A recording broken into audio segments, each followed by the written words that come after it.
गरीब बेटी का महलों का ससुराल।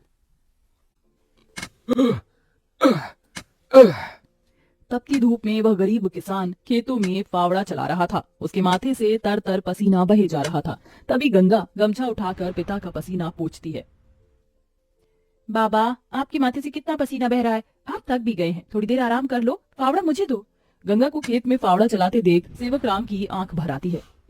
मेरी गरीब बेटी के जिन हाथों में मेहंदी लगनी थी, उन्हीं नाजुक हाथों से मेरी गंगा सख्त फावड़ा चला रही है। तू एक गरीब की बेटी को ही ऐसा भाग्य देकर क्यों भेजता है भगवान?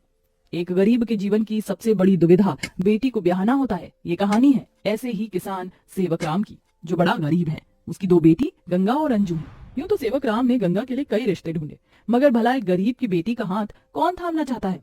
किसी तरह से उनका जीवन कट रहा था। सेवक राम, उसकी बूढ़ी पत्नी जानकी और दोनों बेटी सारा दिन तपती धूप में खेत में काम करते रहे। शाम को खेत का मालिक ब्रिज वहां आया। अरे ओ सेवक राम, सारा खेत जोत दिया? जी ब्रिज बाबू, खेत भी जोत दिया और बीज भी बो दिया। ये ले, तेरे परिवार की आज की दिहाड़ी 250 रुपए। ये क्या मालिक, आप पैसे तो कम दे रहे हैं। पहले मेरी अकेले की दिहाड़ी आप मुझे 200 रुपए देते थे, फिर घटाकर 100 रुपए कर दिया और फिर सीधे 70 रुपए कर दिया, और उसमें भी पूरे पैसे नहीं दे रहे हैं। मैं, मेरी दोनों बेटी और पत्नी को मिलाकर हम कुल 4 जन आज खेत में दिन भर जड़ मर कर खटे हैं। अरे 30 रुपए ही तो कम है, उसमें क्या तू खरीद लेगा? है एक एक रुपया भी मेहनत से कमाना पड़ता है मालिक। फिर ब्रिज बाकी के 30 रुपए भी सेवक राम को दे देता है, जिसके बाद वह अपनी मढ़ई में आ जाते हैं और गंगा सबको खाना बनाकर खिलाती है और एक फटे गुदरी पर पूरा परिवार जमीन पर लेट जाता है। मगर एक पिता होते हुए सेवक राम चिंता में सो भी नहीं पाता। वह रात भर आंसुओं से बिछौना भिगोता है। अजी, आप अभी तक जाग रहे हैं? जिसके घर में जवान बेटी ब्याहने को हो, वो कैसे सोए? जाने मेरी गरीब बेटी के भाग्य में क्या लिखा है। भगवान ने सभी के घर आंगन में भाग्य जाग रहे हैं, मगर मेरी मढ़ई के आंगन में मंडप कब बनेगा? अजी, तुम चिंता मत करो, भगवान ने कहीं न कहीं जोड़ी बनाई होगी। सेवक राम का यही दुख कम न था। अभी तो और भी कठिनाई आने को थी। अगले दिन जब चारों खेत में पहुंचे कि तभी। क्यों रे सेवक, कल तू 30 रुपए के लिए पाठ पढ़ा रहा था, अब क्या करेगा? क्योंकि ये सारी की सारी जमीन तो पृथ्वीराज जी ने खरीद ली। तभी अंजू ने गंगा से कहा, दीदी, अब हम क्या खाएंगे? खेत बोकर ही तो थोड़े बहुत पैसे मिलते थे। सेवक राम अपने परिवार को लेकर लौट आया। वह दिन रात चिंता में गलने लगा। ऐसे घर कैसे चलेगा प्रभु? कैसे होगी गंगा की शादी? और शादी नहीं हुई तो लोग मेरी गंगा को जाने क्या क्या नाम देंगे, क्या क्या ठहराएंगे जानकी। मैं काम ढूंढने जा रहा हूँ। बाबा, मैं भी आपके संग चलूंगी। दोनों काम ढूंढते एक बड़े से मिल में आए, जहाँ शिव नाम का एक नौजवान गरीब मजदूर भी काम कर रहा था।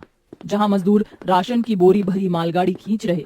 सेवक राम ने काम मांगा, दोनों को काम मिल गया। गंगा अपने पिता की बराबरी में काम करती। तपती धूप से अक्सर उसके पांव और हाथ में मालगाड़ी खींचने से छाले से पड़ जाते, तो वहीं घर आकर वह अपनी माँ का हाथ बटाती। आप ही अपनी चक्की पीसती, कड़ी धूप में सड़कों से गोबर बीन कर लाती, उपले बनाती। एक दिन मालगाड़ी खींचते वक्त शिव उसकी मदद करता है। काका, क्या मैं आप दोनों के साथ खाना खा सकता हूँ? बड़ी भूख लगी है और मैं खाना भी नहीं लाया। हाँ बेटा, आओ ना। ये कहते हुए गरीब गंगा अपने प्याज और रोटी में से उसे भी देती है और हिचक से भरकर कहती है, माफ कीजिएगा, आपको खिलाने के लिए हमारे पास कोई पूरी पकवान तो नहीं है, जो है यही खा लीजिए। शिव वह रूखा सूखा भी हंसकर खाने लगा। अब अक्सर शिव उनकी मदद कर देता। उसकी अच्छाई गंगा के मन को भाने लगी और एक दिन शिव ने कहा, काका, अगर आप मुझे इस काबिल समझे तो मैं आपकी बेटी का हाथ थामना चाहता हूँ। बेटा, मेरी गरीब बेटी को तुम जैसा मेहनती जीवन साथी मिलेगा। मुझे तुम पसंद हो बेटा।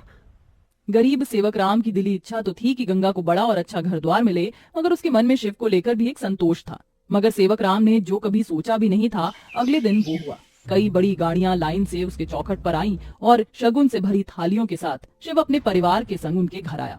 उनके महंगे कपड़े लत्ते देख एकदम महलों में रहने वालों से थे। शिव के संग उसके माता पिता पृथ्वीराज, वसुंधरा और बहन योगिता थी। अंजू ने उन्हें देख तपाक से बोला, अरे बाप रे, ये तो राजा महाराजा से लगते हैं। अजी, आपने तो कहा था शिव गरीब घर का लड़का है। शिव बेटा, ये सब क्या है? यही मेरी सच्चाई है काका। माफ कीजिएगा, मैं मजदूर या गरीब नहीं था, बल्कि महलों का बेटा हूँ। मगर मुझे एक ऐसा जीवन साथी की खोज थी जो मेरा धन दौलत देखकर मुझे न अपनाए। इसलिए मैं उसे ही ढूंढने के लिए ये जीवन जी रहा था। जिसने मुझे मेरी गरीबी के संग स्वीकारा वो गंगा थी, इसलिए मेरे महलों की दुल्हन गंगा होगी। गंगा बनोगी मेरे महलों की बहू और मेरे बेटे की दुल्हन। अपनी गरीब बेटी के लिए महलों से आया रिश्ता देखकर सेवक राम बड़ा रोया। भगवान, तूने मेरी फटी झोली में इतनी खुशियां डाल दी। मेरी बेटी महलों की दुल्हन बनेगी। हर बाप चाहता है कि वो अपनी बेटी का हाथ जिसके हाथ में दे वो उसे रानी बनाकर रखे। अब मेरी बेटी सचमुच में महलों की रानी बनेगी। समझे जी, मंगनी कर ले। मगर इतनी छोटी सी मड़ई में सब कैसे होगा? ये तो टूटी फूटी है, आप लोगों के खड़े होने लायक भी नहीं है।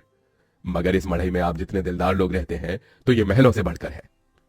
इसके बाद सेवक राम के छोटे से मढ़ई में उसकी गरीब बेटी की मंगनी होती है, जहां और थोड़े दिन के बाद बड़े ही धूमधाम के साथ गंगा की शादी होती है, जहां वह मंडप में मन ही मन कहती है, हे गौरी मैया, आपका धन्यवाद जो आपने मुझको मनचाहा वर दिया।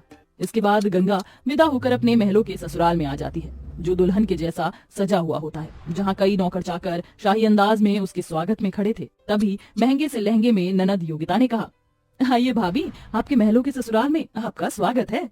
जैसे ही योगिता गाड़ी से उतरती है, तभी नौकर चाकर थाली में फूल लिए खड़े उसके स्वागत में फूल बिछाए जाते हैं। जहाँ कल तक उसके पाँव को कांटों की चुभन मिली थी, आज वह महल की दुल्हन बनकर फूलों में बदल चुके थे। जहाँ महल के द्वार पर सास वसुंधरा ने स्वागत किया, आओ हमारे महलों की दुल्हन, तुम्हारा स्वागत है। इस सोने की कलश को अपने दाहिने पांव से गिराकर अंदर आ जाओ। जी माँ। गंगा ने कलश गिराकर स्वागत किया। तभी ससुराल वालों ने उसे अनेकों तोहफे दिए। गंगा बहू, ये हार पिछले कई पुश्तों से हमारे महल में चला आ रहा है, अब तुम इसकी हकदार हो। भाभी, ये तोहफा मेरी तरफ से और ये तोहफा मेरी ओर से बहू। गीता दे रही हूँ, मैं जानती हूँ तुम इस महल का मान बढ़ाओगी। गंगा ने गीता को माथे से लगाया और फिर सास ससुर का आशीर्वाद लिया। माँ जी, बाबूजी, मुझे आशीर्वाद दीजिए ताकि मैं इस महल का मान निभा सकूं। सदा सुहागन रहो, जुग जुग जीती रहो। फिर गंगा विदाई में दिए अपनी गठरी को संग लिए शिव के साथ कमरे में आ गई, जहां आलीशान बड़ा कमरा, ऐशो मखमल का बिछौना और सब कुछ था, जिसे उस गरीब दुल्हन की आंखें देखती रह गईं। कैसा लग रहा है महलों के ससुराल में आकर? खुशी से गंगा की आंखें भर आई। उसने कहा, यकीन नहीं होता, भगवान ने एक बार में ही इतनी खुशी दे दी। शिव, सब एक सपने जैसा लग रहा है। अब यही तुम्हारी दुनिया है। उस रोज जमीन पर सोने वाली गंगा मखमल के बिछौने पर सोई। अगले दिन वह नहा धोकर नीचे आई, जहाँ खाने की शाही मेज लगी थी और इर्द गिर्द नौकर खड़े थे। बहू बैठो, खाना खाओ। तभी नौकर ने गंगा को खाना परोसा। एक निवाला खाते ही गंगा को अपनी संघर्ष भरी जिंदगी और याद आ गई। उसकी आंखों से आंसू छलक गए। क्या हुआ गंगा बहू, खाना अच्छा नहीं बना? नहीं माँ जी, बहुत अच्छा बना है, बस ये सब खाने की तो एक गरीब की ख्वाहिश होती है। मैं बहुत खुश हूँ, बस चाहती हूँ कि हर लड़की को उसके सपनों का ससुराल मिले, जैसे मुझे मिला। थोड़े दिन में गंगा अपने महलों के ससुराल में सुखी से रहने लगी। किसी गरीब की बेटी को चुनकर हम भी ये पुण्य कमा सकते हैं।